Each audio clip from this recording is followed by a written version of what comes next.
오늘 하나님 말씀 봅니다. 하나님 말씀은 사무엘하 12장 1절로 14절까지 말씀 보겠습니다. 사무엘하 12장 1절로 14절까지 한 목소리로 합독하겠습니다. 여호와께서 나단을 다윗에게 보내시니 그가 다윗에게 가서 그에게 이르되 한 성읍에 두 사람이 있는데 한 사람은 부하고 한 사람은 가난하니 그 부한 사람은 양과 소가 심이 많으나 가난한 사람은 아무것도 없고 자기가 사서 기르는 작은 암양 새끼 한 마리뿐이라. 그 암양 새끼는 그와 그의 자식과 함께 자라며 그가 먹는 것을 먹으며 그의 잔으로 마시며 그의 품에 누움으로 그에게는 딸처럼 되었거늘 어떤 행인이 그 부자에게 오매 부자가 자기에게 온 행인을 위하여 자기의 양과 소를 아껴 잡지 아니하고 가난한 사람의 양 새끼를 빼앗아다가 자기에게 온 사람을 위하여 잡았나이다 하니 다윗이 그 사람으로 말미암아 노하여 나단에게 이르되 여호와의 살아계심을 두고 맹세하노니 이 일을 행한 그 사람은 마땅히 죽을 자라. 그가 불쌍히 여기지 아니하고 이런 일을 행하였으니 그 양 새끼를 4배나 갚아주어야 하리라 한지라. 나단이 다윗에게 이르되 당신이 그 사람이라. 이스라엘의 하나님 여호와께서 이와 같이 이르시기를 내가 너를 이스라엘 왕으로 기름 붓기 위하여 너를 사울의 손에서 구원하고 내 주인의 집을 내게 주고 내 주인의 아내들을 내 품에 두고 이스라엘과 유다 족속을 내게 맡겼느니라. 만일 그것이 부족하였을 것 같으면 내가 내게 이것저것을 더 주었으리라. 그러한데 어찌하여 내가 여호와의 말씀을 없인 여기고 나 보기에 악을 행하였느냐. 내가 칼로 햇사람 우리아를 치되 암몬 자손의 칼로 죽이고 그의 아내를 빼앗아 내 아내로 삼았도다. 이제 내가 나를 없인 여기고 햇사람 우리아의 아내를 빼앗아 내 아내로 삼았은즉 칼이 내 집에서 영원토록 떠나지 아니하리라 하셨고 여호와께서 또 이와 같이 이르시기를 보라 내가 너와 내 집에 재앙을 일으키고 내가 내 눈앞에서 내 아내를 빼앗아 내 이웃들에게 주리니 그 사람들이 내 아내들과 더불어 백주에 동침하리라. 너는 은밀히 행하였으나 나는 온 이스라엘 앞에서 백주에 이 일을 행하리라 하셨나이다 하니 다윗이 나단에게 이르되 내가 여호와께 죄를 범하였노라 하매 나단이 다윗에게 말하되 여호와께서도 당신의 죄를 사하셨나니 당신이 죽지 아니하려니와 이 일로 말미암아 여호와의 원수가 크게 비방할 거리를 얻게 하였으니 당신이 낳은 아이가 반드시 죽으리이다 하고. 아멘. 잠시 기도합니다. 거룩하신 하나님 은혜를 감사합니다. 오늘도 당신을 사랑하는 주의 백성들이 이 시간에 모였나이다. 하나님 말씀을 전하고 듣습니다. 깨닫는 지혜를 더해 주시고 그 말씀에 순종하며 하나님 은혜 가운데 살아가는 저희들 되어지게 도와주시옵소서. 함께 하심을 믿사옵고 예수님 이름으로 감사하며 기도합니다. 아멘. 우리 앞뒤 전후 좌우 사람들에게 인사합시다. 강하고 담대합시다. 강하고 담대합시다.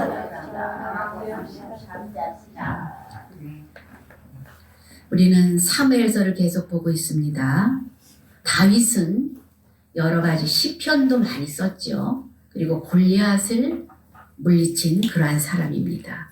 다윗이라고 생각하면 하나님의 마음에 합한 자, 우리가 이렇게 생각을 하고 있죠. 그런데 오늘 이제 사무엘하 11장 12장을 보면서 다윗이 과연 그러한 사람인가? 이런 생각을 물음표를 가지게 합니다. 11장서부터 12장은 다윗의 잘못을 아주 적나라하게 적은 내용입니다. 인간은 완벽한 인간이 한 사람도 없고 그러기에 예수 그리스도가 필요하다는 것을 보여주는 그러한 내용입니다. 그리고 이제 11장 2절로 한번 5절 말씀을 보겠습니다. 다윗이 어떠한 죄를 짓는지 말씀해 주고 있습니다. 다 같이 읽어봅니다. 저녁 때에 다윗이 그의 침상에서 일어나 왕궁 옥상에서 거닐다가 그곳에서 보니 한 여인이 목욕을 하는데 심히 아름다워 보이는지라. 다윗이 사람을 보내 그 여인을 알아보게 하였더니 그가 아뢰되 그는 엘리암의 딸이요 햇사람 우리아의 아내 밧세바가 아니니까 하니 다윗이 전령을 보내어 그 여자를 자기에게로 데려오게 하고 그 여자가 그 부정함을 깨끗하게 하였으므로 더불어 동침함에 그 여자가 자기 집으로 돌아가니라. 그 여인이 임신함에 사람을 보내 다윗에게 말하여 이르되 내가 임신하였느니라 하니라. 다윗은 이렇게 우리가 알기에 하나님 뜻에 합의한 자라고 생각을 했는데 어떠한 사람입니까? 오늘 말씀의 11장의 내용을 보니까 그는 이제 그 나라를 다 정복을 하고 이제 나라가 평안하게 됐습니다. 평안하게 됐을 때 이 사람이 다윗이 매일 전쟁에 나갔었죠. 전쟁에 나가서 모든 사람들을 같이 나가서 적군들을 물리치고 그랬었는데 이제 전쟁에 나가지 않아도 될 평안한 때가 되었다는 것이죠. 평안한 때가 되었을 때 다윗이 이제 잠을 자고 옥상에서 이렇게 내려다 봤는데 한 여자를 보게 됩니다. 목욕을 하는 한 여자를 보게 되는데 거기에서 보고 그치면 괜찮은데 그 여자가 어떤 여자인지 알아봐라. 사람을 보냅니다. 사람을 보내니까 우리아의 아내다 이렇게 말하는 거죠. 그러면 그를 데리고 와라. 이렇게 해서 데리고 와서 동침을 하는 거예요. 이게 다윗의 죄. 다른 여자, 다른 남자의 아내인 그 여자를 왜 데리고 오는가? 그로 인하여서 이 여자가 임신을 하게 됩니다. 그래서 이제 다윗이 이로 인하여서 그 죄악에 빠지는 내용인데 어떤 죄에 빠지는가? 요한일서 2장 16절에 보니까 다 같이 읽어봅니다. 이는 세상에 있는 모든 것이 육신의 정욕과 안목의 정욕과 이생의 자랑이니 다 아버지께로부터 온 것이 아니요 세상으로부터 온 것이다. 안목의 정욕 이렇게 봤다는 거죠. 보고서 이제 죄를 범하게 되는 것입니다. 여기서 다윗은 왕권으로 남용을 해서 그 아내를 이 여자를 데리고 오게 하죠. 그래서 간음을 하게 되는데 이것이 그의 큰 죄라는 거예요. 거기서 보는 데서 그쳤어야 되는데 동침하여 임신하게까지 하는 이 죄, 안목의 죄를 짓게 되는 것이죠. 그로 인해서 마태복음 1장 6절에는 이렇게 내용이 있는데 다 같이 읽어봅니다. 시작. 이새는 다윗 왕을 낳으니라. 다윗은 우리아의 아내에게서 솔로몬을 낳고. 여기 다윗은 그 여자하고 계속 살았지만 우리아의 아내이다 이렇게 표현을 했어요. 그 성경 기자들이 우리아의 아내로 표현을 했지 다윗의 아내로 표현을 하지 않았어요. 이런 죄를 지었던 사람이 바로 다윗이었던 것을 보여주는데 하나님의 마음에 합한 그런 다윗이 육체의 정욕으로 인해서 이런 문제에 실패하게 됐다는 것이죠. 다윗의 이 결함은 무엇인가? 자기의 육체의 이러한 죄를 제한하지 않았다는 것이죠. 그래서 이제 사무엘하 보면은 그는 이제 헤브론에서 많은 이 자녀들이 있었는데 11장 우리 14절 15절 한번 읽어보고 또 말씀을 보겠습니다. 다 같이 읽어봅니다. 시작. 아침이 되매 다윗이 편지를 써서 우리아의 손에 들려 요압에게 보내니 그 편지에 써서 이르기를 너희가 우리아를 맹렬한 싸움에 앞세워 두고 너희는 뒤로 물러가서 그로 맞아 죽게 하라 하였더라. 뭐라고 합니까? 이제 우리아의 아내가 임신을 했습니다. 그래서 그 죄를 이제 덮으려고 합니다. 우리아를 아내의 집으로 내려보내려고 하는데 우리아가 거기에 집에 들어가지 않습니다. 들어가지 아니하여서 이제 그 죄를 덮을 길이 없는 거예요. 그래서 다윗이 어떻게 합니까? 이제 전쟁터에 편지를 써서 보냅니다. 편지를 써서 보내는데 그 편지가 어떤 편지도 보지도 않고 이 우리아는 충성스럽게 이 편지를 가지고 요압에게 갖다 줍니다. 그 내용은 무엇이냐면 우리아를 가장 맹렬한 싸움인 앞에 세워서 그를 죽여라. 그가 죽을 수 있게 가장 맹렬한 곳에 세워라. 이런 내용이었어요.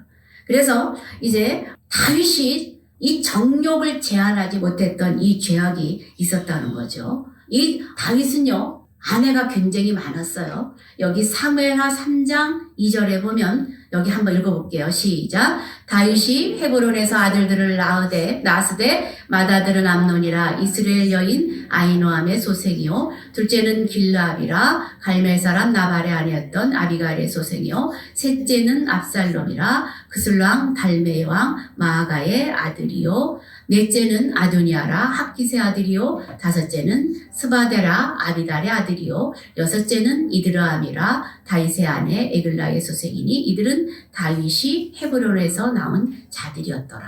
여기 부인만 해도 지금 6명이 나와요. 6명이 나오는데 지금 누구를 우리아의 아내까지 취해서 우리아 아내가 지금 7번째 여자가 되는 것이죠. 이렇게 다윗은 경건한 사람으로 우리가 아는데 이러한 죄악을 지었음을 알 수 있어요. 그 우리아의 아내를 밧세바를 빼앗았고 이제 그를 죽이는 지경에까지 이르는데 창조사에 보면은요 사람이 한 남자 한 여자 이렇게 짝을 지어서 살기를 하나님은 하셨는데 그것은 경건한 자녀를 낳기 위함이거든요. 말라기 2장 15절에는 이런 말씀이 있어요. 다 같이 한번 읽어봅니다. 시작. 그에게는 영이 충만하였으나 오직 하나를 만들지 아니하였느냐. 어찌하여 하나만 만드셨느냐. 이는 경건한 자손을 얻고자 하심이라. 그러므로 내 심령을 삼가지켜 여려서 맞이한 아내에게 거짓을 행하지 말지니라. 여기 보면 경건한 자손을 얻고자 합니다. 이렇게 말해요. 부모가 한 여자 한 남편 악에서 사랑하면서 낳았을 때 경건한 자손을 얻는다는 것을 보여주고 있는데 이렇게 그 하나님은 이러한 뜻으로 우리 사람들을 가정을 이루기를 원하는데 또 우리 성경에 보면 사사기서에 보면 기드온이라는 사람이 있어요. 기드온이라는 사람이 있는데 이 사람은 자녀가 70명이었어요. 그러니까 70명이니까 그 아내를 여러분들이 계산을 해보세요. 한 여자에게서 2명만 나왔어도 몇 명인가 이제 계산이 나오죠. 이렇게 여자가 많았음을 보여주는데 다윗이 이렇게 자기를 제어하지 못하는 이러한 사람이었다는 것을 보여주고 있습니다. 그래서 육체의 정욕을 통제하지 못하는 그런 사람인데 이제 이게 반대로 우리가 이제 그 그리스도의 계보에 나오는 중요한 그 조상인 보아스라는 사람이 있죠. 보아스나 또 요셉 같은 사람은 이 다윗과 반대되는 사람이죠. 이러한 사람도 있었는데 어쨌든 오늘 다윗은 이렇게 자기의 육체를 제어하지 못하는 사람이었다는 거죠. 그래서 그가 이러한 죄로 인해서 어려움을 당하게 되는데 우리아가 지금 이제 다윗에게 편지를 받아가지고 갔죠. 다윗의 편지를 받아가지고 요압에게로 갑니다. 요압에게로 갔을 때 단순히 이 요압이 어떤 전쟁에 나가서 우리아가 죽은 게 아닙니다. 지금 누구에 의해서? 다윗이 그를 음모해서 죽이려는 그 칼에 죽었다는 사실이죠. 그래서 이렇게 살해당한 이 사람을 볼 때 이제 보아스는 기업 물을 자 1번 다음에 이제 밤에 어땠습니까? 룻이 자기 이불 속으로 이렇게 들어왔잖아요. 이불 속으로 들어왔을 때 기업 물을 자가 1번이 있다. 그가 기업 물이지 아니하면 내가 너를 책임지겠다. 이렇게 해서 자기 이불 속에 들어온 여자를 룻을 돌려보냅니다. 그리고 창세기 39장에 보면은 요셉이라는 사람은 어땠습니까? 그 여자의 유혹에 어떻게 했습니까? 옷을 뺏기면서 도망쳤잖아요. 이 다윗과 이 보아스나 요셉이 같은 사람하고는 비교가 됨을 보여주고 있는 것이죠. 그래서 이 다윗이 얼마나 그 왕권으로 인하여서 처가 많은데도 불구하고 밧세바의 아내를 자기 아내로 취하는 이 악한 죄를 지었음을 성경이 지금 보여주고 있는 것이죠. 그래서 아까 나단을 통해서 말씀을 하죠. 많은 양을 가진 사람이 한 마리의 양을 키우면서 애지중지하면서 먹이고 입고 가족처럼 딸처럼 키운 그 양을 잡아서 손님을 대접하는 양에 비유하는 거죠. 그리하여서 네가 바로 이런 죄악을 지었다 라고 말하는 것이죠. 그래서 이렇게 우리아의 아내를 취하고 우리아를 죽이는 그러한 사람이 누구였다? 다윗이었다는 것을 보여주고 있는 것이죠. 그래서 이 십계명의 출애굽기에 보면은 이런 내용이 나오죠. 출애굽기 20장 13절로부터 보면은 내용이 나오는데 십계명이 나오죠. 한번 읽어볼게요. 살인하지 말라, 간음하지 말라, 도둑질하지 말라, 내 이웃에 대하여 거짓 증거하지 말라, 내 이웃의 집을 탐내지 말라, 내 이웃의 아내나 그의 남종이나 그의 여종이나 그의 소나 그의 낙이나 물은 내 이웃의 소유를 탐내지 말라. 그런데 다윗은 지금 이 죄를 다 졌다는 거예요. 살인, 간음, 도둑질, 거짓 증인, 이웃의 소유를 탐낸 죄. 이 죄를 지은 사람이 다윗이었음을 보여주고 있는 것이죠.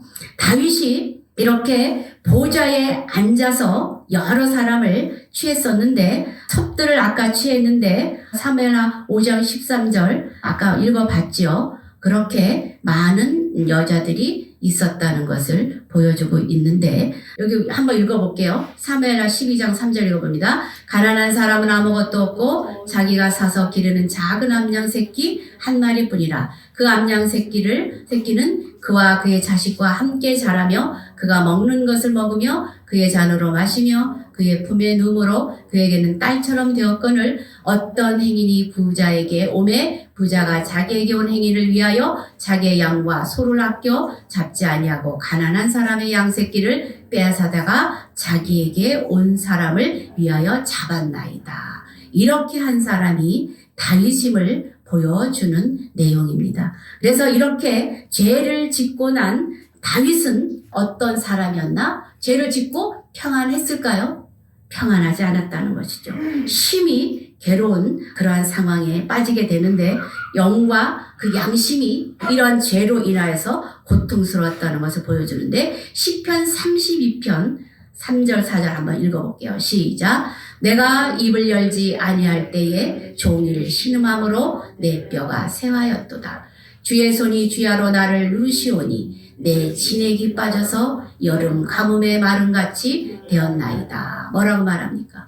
그렇게 죄를 짓고 난 다윗이 편안하지 않았음을 보여주고 있는 것이죠. 입을 열지 아니하고 종일 신음하여서 뼈가 쇠할 정도로 되었다는 것이죠. 그렇죠. 죄를 짓고 나니 편안할 리 없죠. 그리하여서 말도 못하고, 그래서 뼈가 쇠하는 그러한 고통을 이제 다윗이 당하였다라고 말하며, 이 주님의 손이, 하나님의 손이 주야로 다윗을 눌렀다. 이래서 진액이 빠져서 여름 가뭄의 마름같이, 바짝 마름같이 그 영이 이렇게 힘들고 고통스러웠다라는 것을 보여주고 있는데, 어쨌든 다윗은 여러 면에서 완전한 것처럼 보였지만 이 육체의 정욕에 문제에 있어서는 약했다는 것을 보여줍니다. 육체의 정욕은 야생마 같았던 것을 보여주는데, 이 정욕을 굴복시키기 위해서 고삐를 아주 단단히 붙잡아야 했는데, 이 다윗은 느슨하게 늘상 이렇게 살았다는 것이죠. 하나님을 추구함으로 얻는 여러 가지 다윗의 훌륭한 점이 많이 있었잖아요. 성경도 많이 쓰고 이렇게 시편도 많이 쓰고 그랬는데, 그런 영적인 다이아몬드 같은 아주 귀한 그런 사람이었음에도 불구하고 그 안에 무엇이 흑점같이 다이아몬드의 검은 물질이 이렇게 섞인 것 같은 이러한 사람이 바로 다윗이었다는 것을 보여줍니다.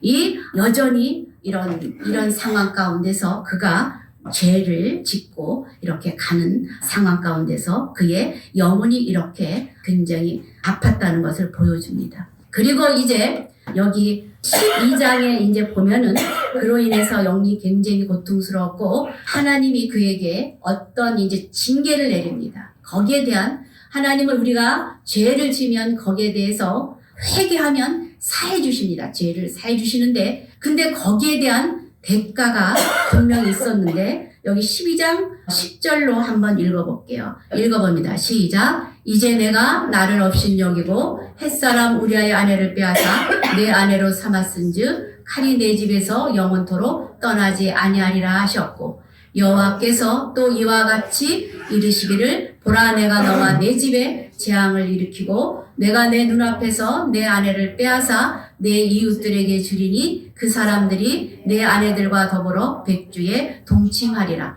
너는 은밀히 행하였으나 나는 온 이스라엘 앞에서 백주의 이 일을 행하리라 하셨나이다 하니. 어떤 일이 일어납니까? 죄를 이제 사해 주십니다. 우리가 회개를 하면 죄는 사해 주시는데 하나님 앞에 고백을 했지만 어떤 일들이 일어나냐면 계속적인 어려움들이 생기는데 어떤 일들이 일어납니까? 여기 우리 아이의 아내를 빼앗아서 너의 집에 뭐라 그래요? 칼이 내 집에서 영원토록 떠나지 않게 하겠다. 이렇게 말하는 거죠. 그리고 또 두 번째 재앙은 뭐라고 말합니까? 남의 아내를 빼앗은 그 죄는 네 아내를 백주에 많은 사람들이 보는 앞에서 네 아내를 빼앗기고 그가 더불어 동침하는 것을 네 눈으로 보게 될 것이다. 이렇게 말하는 거죠. 압살롬이라는 아들이 아버지를 반역해서 이렇게 그 첩들을 보는 사람, 많은 사람 앞에서 이렇게 백주에 강간하고 동침하는 그런 사건이 있죠. 이것을 보여주고 있는 것이죠. 그리고 이제 너는 은밀히 행했지만 이 일들을 다 보는 사람 앞에서 행하겠다. 이렇게 말하는 것이죠. 그리고 이제 그로 인하여서 그 아이가 죽게 돼요. 임신한 아이, 그 아이는 반드시 죽게 된다. 그러는데 그 아이가 죽게 되는 것을 보여주는 것이죠. 그래서 이제 여기 14절에 보면 반드시 죽으리라 이런 말씀을 하시죠. 그리고 이러한 상황 가운데 다윗은 여기에 대해서 어떻게 합니까? 진짜 그 아이가 죽게 생겼어요. 아이를 낳았는데 그 아이가 많이 아픕니다. 그래서 다윗이 어떻게 합니까? 하나님 앞에 무릎을 꿇고 기도하죠. 일주일 동안 금식을 합니다. 하나님 이 아이를 살려주시옵소서. 그런데 그 아이가 진짜 죽었어요. 진짜 죽었을 때 다윗이 일어나서 한 것은 무엇이냐면 하나님 내가 기도를 이렇게 했는데 하나님 이러실 수 있나요? 따지지 않았어요. 하나님 이렇게 들어주시 않으셨습니까? 이렇게 하지 않아요. 그렇게 죄를 짓고 나서 그는 하나님 앞에 이제 어떻게 하냐면 몸을 씻고 기름을 바르고 의복을 갈아입고 여호와의 전에 들어가서 경배했다. 이렇게 말합니다. 아이가 죽었을 때는 기도하다가 죽고 나니까 이 사람이 몸을 씻고 음식을 먹고 여호와의 전에 들어가서 경배를 합니다. 그랬을 때 사람들이 묻죠. 아니 애가 죽었을 때는 음식을 안 먹더니 이제 음식을 드십니까? 하니까 아이가 죽었으니 할 수 없지 않느냐. 그러면서 하나님 원망하거나 따지지 않고 어떻게 합니까? 깨끗이 씻고 여호와의 전에 들어가서 하나님 앞에 경배를 드리는 모습을 보여주고 있습니다. 우리도 이제 이런 살아다 보면 원망할 일, 실망스러운 일, 이런 일이 있을 수 있습니다. 이런 일들에 어떻게 해야 됩니까? 내가 고난받는 것으로 당신의 거룩함에 나타낼 수 있다면 아멘으로 받아들이겠습니다. 이런 믿음의 고백이길 바랍니다. 내가 어려움을 당함으로 당신의 의로우심을 나타낼 수 있다면 나는 하나님 앞에 경배합니다. 아멘으로 받아들이겠습니다. 하나님은 한 번도 틀린 것이 없기 때문에 이러한 믿음으로 가고 있는 것이죠. 이렇게 하나님을 경배하는 은혜가 있길 주의 이름으로 축원합니다. 그래서 이제 다윗의 허물과 회개가 하나님의 사심의 결과로 이제 아들을 주는데 그가 누구냐면 솔로몬이에요. 솔로몬을 이제 아들을 주어서 하나님이 어떻게 합니까? 죄를 사해 주었다는 것을 보여주고 있는데 이렇게 시편 51편에는요. 다윗이 그런 죄를 짓고 나서 지은 시예요.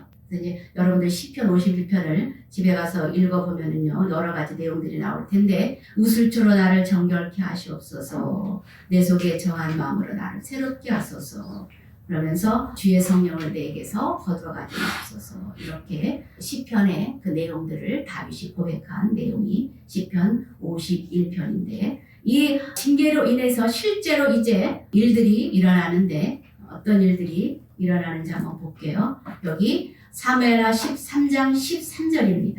다 같이 한번 읽어봅니다. 시작. 내가 이 수치를 지니고 어디로 가겠느냐? 너도 이스라엘에서 어리석은 자 중에 하나가 되리라. 이제 청하건대 왕께 말하라. 그가 나를 내게 주기를 거절하지 아니하리라 하되 암논이 그 말을 듣지 아니하고 다말보다 힘이 셈으로 억지로 그와 동침하니라. 어떤 일이 일어납니까? 그 징계로 인해서 실제적인 일들이 안 좋은 일들이 일어나는데 암논이 이복 여동생을 지금 강간하는 일들이 일어나요.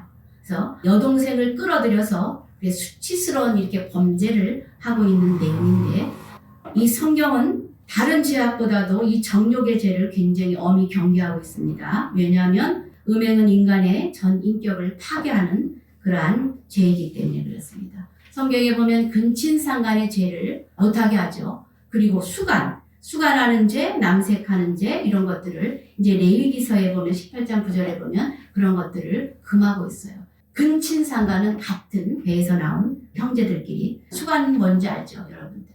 수간은 동물하고 하는 거예요. 그런 것들 그리고 남색은 동성애들끼리 이렇게 하는 이런 것들을 성경은 금하고 있는데 여기 다윗의 자손이 지금 근친상간의 죄를 범하고 있는 것을 보여주고 있습니다. 그래서 이러한 끔찍한 일이 벌어지고 있었는데 이러한 사건은 우리에게 이제 거울로 보여주는 것이죠. 다윗이 자기의 육체를 위하여 그 심은 결과로 육체로부터 썩어질 것을 거두고 있는 그러한 내용이죠. 갈라디아서 6장 8절에 보면 어떻습니까?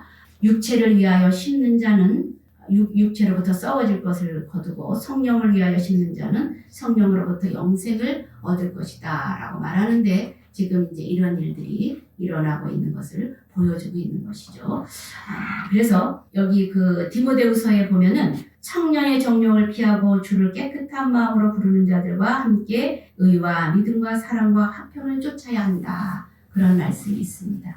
그런데 지금 다윗은 지금 그로 인하여서 어떤 일들이 일어납니까? 실제적으로 집안의 근친상간으로 인하여서 살인에 이르는 그러한 죄에 지금 범하고 있는 그런 일들을 우리가 보고 있습니다. 그래서 여호와께 그 죄를 거룩한 그 왕으로서 하나님 앞에 자복하고 죄를 이제 빌었을 때 사해 주셨지만 그로 인하여서 죄는 사했음에도 불구하고 공의로우신 하나님이 가족의 죄에게 엄중한 일들을 지금 하고 있는데 근친상간 살인 반역들이 계속 일어나고 있는 것을 보여주면서 육체의 방종이 이렇게 매우 심각한 것임을 보여주고 있는 사건입니다. 13장 29절 한번 읽어보겠습니다. 시작. 압살롬의 종들이 압살롬의 명령대로 암논에게 행함에 왕의 모든 아들들이 일어나 각기 요새를 타고 도망하니라. 이게 무슨 얘기입니까? 암논이 압살롬으로 인해서 지금 죽임을 당하는 일이에요. 그래서 아들이 죽습니다. 그래서 큰아들 가장 큰 암논 그가 차기 왕으로 이어질 확률이 가장 높았던 그 아들이 죽어요. 그로 인하여서 압살롬이 이제 자기 동생을 강간한 이 암논을 죽여서 이 압살롬이 또 오랫동안 아버지를 피해서 갔다가 오랜만에 왔지만 압살롬이 어떻게 됩니까? 아버지를 반역을 해서 아버지 대신 왕이 되려고 했을 때 요압으로부터 압살롬이 죽임을 당해요. 압살롬이 죽임을 당하고 또 그의 아들 아도니아도 죽게 됩니다. 이렇게 그 집안에 칼로 인하여 죽는 일들이 이렇게 심각하게 일어났던 그러한 죄가 바로 이 다윗이 우리가 생각했던 좋은 면만 있는 것이 아니라 그러한 음란의 죄를 지었기 때문에 이런 일들이 일어났다는 것을 보여주고 있는데 그리고 이제 그 13장의 31절에 보면 이런 말씀이 있습니다. 다 같이 읽어보겠습니다. 시작. 왕이 곧 일어나서 자기 옷을 찢고 땅에 드러놓고 그의 신하들도 다 옷을 찢고 모셔 선지라. 이러한 어려운 일들이 있을 때 다윗은 어떻게 했습니까? 옷을 찢고 땅에 드러놓을 정도로 하나님 앞에 기도했던 모습을 봅니다. 어떠한 상황이든지 다윗은 하나님을 떠나지 않았어요. 그래서 어려운 일이 있거나 슬픈 일이 있거나 괴로운 일이 있거나 하나님 앞에 기도했던 이 다윗을 보여주고 있는데 이런 다윗이 시편 51편 17절에는 그가 쓴 고백이 있어요. 한번 읽어보겠습니다. 시작. 하나님께서 구하시는 제사는 상한 심령이라 하나님이여 상하고 통회하는 마음을 주께서 멸시하지 아니하리이다. 그렇습니다. 어려운 가운데서 자기가 죄를 지었지만 상한 심령을 통회하는 심령을 하나님은 멸시하지 않으심을 다윗은 고백하면서 주님께 기도했던 내용을 봅니다. 51편 5절에는 이런 고백이 있습니다. 읽어봅니다. 내가 죄악 중에서 출생하였으며 어머니가 죄 중에서 나를 잉태하였나이다. 뭐라고 말합니까? 어머니가 그 죄악 중에서 부모의 죄악 중에서 자기가 잉태한 그러한 죄인임을 다윗이 고백하고 있는 내용이죠. 그렇습니다. 우리 인간은 의인은 없나니 한 사람도 없다고 그랬어요. 우리 힘으로 우리가 어떻게 할 수 없어요. 아무리 정말 그 하나님 앞에 의로운 사람이라고 합한 자라고 했던 그 사람이라고 해도 이렇게 큰 죄를 지은 그러한 다윗, 우리는 어떻습니까? 여러분들은 정결합니까? 다윗보다 더 큰 죄인입니다. 그런 속에서 살아가는 것이 바로 우리 자신이라는 것을 보여줍니다. 이렇게 인간으로 봐서는 우리는 소망이 없습니다. 죽을 수밖에 없어요. 그런데 베드로전서 1장 3절에는 이렇게 말을 합니다. 한번 읽어보겠습니다. 시작. 우리 주 예수 그리스도의 아버지 하나님을 찬송하리로다. 그의 많으신 긍휼대로 예수 그리스도를 죽은 자 가운데서 부활하게 하심으로 말미암아 우리를 거듭나게 하사 산 소망이 있게 하시리로다. 뭐라고 말합니까? 우리를 산 소망의 사람으로 예수 그리스도로 인하여 우리가 소망을 품고 살아갈 수 있게 되었다. 그런 말씀을 합니다. 그렇습니다. 우리는 다윗과 같이 이런 많은 죄를 지면서 우리는 드러나지 않아서 그렇지 우리는 정말 많은 죄를 짓고 살아요. 겉으로는 다 거룩해 보여도 이 속은 부패하고 더럽고 취한 것들이 가득 차 있어요. 그런데 예수 그리스도 앞에 나올 때 우리의 산 소망이 생긴다는 거예요. 죽을 수밖에 없는 우리가 소망 가운데 살아갈 수 있다는 것을 생각하시고 어떠한 환경 가운데서라도 다윗이 죄악 가운데 있었지만 주님 앞에 나와 경배하며 기도했듯이 우리도 주님 앞에 나와서 경배하며 우리의 죄를 구하는 여러분들 되시기를 주의 이름으로 축원합니다. 이 시간에 우리가 한 마음으로 기도하겠습니다. 어떠한 죄를 지은 상황 가운데서라도 우리가 주님을 바라보고 나아가길 원합니다. 주 앞에 무릎 꿇고 기도하며 우리의 죄가 하나님 앞에 멈춰지기를 기도하며 하나님 앞에 나아가길 원합니다. 이렇게 기도하시기 바랍니다. 주여